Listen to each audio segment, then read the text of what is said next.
સુરત દાદા ઉગમણની જગ્યાએ આથમણા ઉગી જશે જો હું આમ આદમી પાર્ટીમાંથી ભાજપમાં જઉં તો।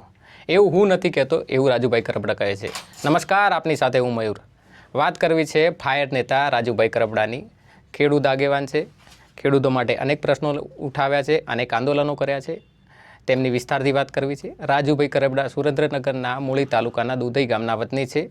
મુખ્ય વ્યવસાય ખેતીવાડી અને પશુપાલન છે। ખેડૂતોને લગતા અનેક પ્રકારના આંદોલનો કર્યા છે, ખેડૂતોને અનેક પ્રકારના પ્રશ્નોનું હલ કરી આપ્યું છે। રાજુ કરપડા મુખ્યત્વે ખેડૂતોને લગતા અનેક પ્રકારના આંદોલનો કર્યા છે। ખાસ કરીને તે બોટાદ કપાસ યાર્ડમાં ચાલી રહેલા ખેડૂતોનું શોષણ અને કડદા પદ્ધતિ સામે આંદોલનો કર્યા અને ચર્ચામાં આવ્યા છે। અત્યારે તે ચર્ચાનો ચહેરો છે। ત્યારબાદ ચર્ચાનો અનેક આંદોલનો કર્યા બાદ અનેકવાર જેલમાં પણ ગયા છે અને ખેડૂતોને સહાય પણ અપાવી છે આપણે કહીએ તો।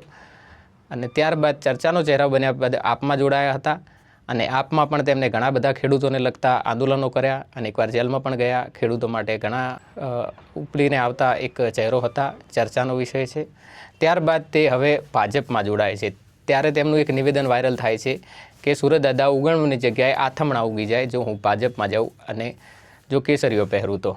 પણ તે હવે ભાજપમાં ગયા છે। ભાજપમાં જવાનું કારણ તેમને બતાવ્યું છે કે સરકાર સામે લડવાથી, સરકાર સામે આંદોલન કરવાથી, આક્રોશ બતાવવાથી ખેડૂતોના પ્રશ્નો હલ થતા નથી। સરકારમાં રહીને સરકારને સમજી શકાય છે, ખેડૂતોના પ્રશ્નો ઉકેલી શકાય છે તેવું રાજુભાઈ કરપડા કહે છે, હું નથી કહેતો।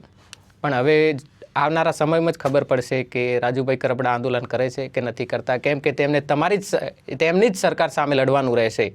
તો શું તે હવે આંદોલનો કરશે, ખેડૂતોને પ્રશ્નોનો સમક્ષ લાવશે કે નહીં, એ તો આવનારો સમય જ બતાવશે।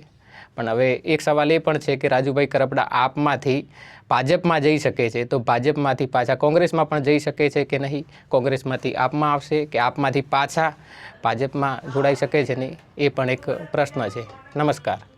કોઈ પણ કરે કે રાજુ કરપડાને તો આમ કરશું, ભાજપમાં લઈ લેશું, લોકડું ટીકડું કરી લેશું, એને કહીએ છીએ સુરત દાદા ઉગમણા ઉગવાની બદલે જેથી આથમણા ઉગે ને તેથી સમજો રાજુ કરપડા ભાજપનો કેસ કરે।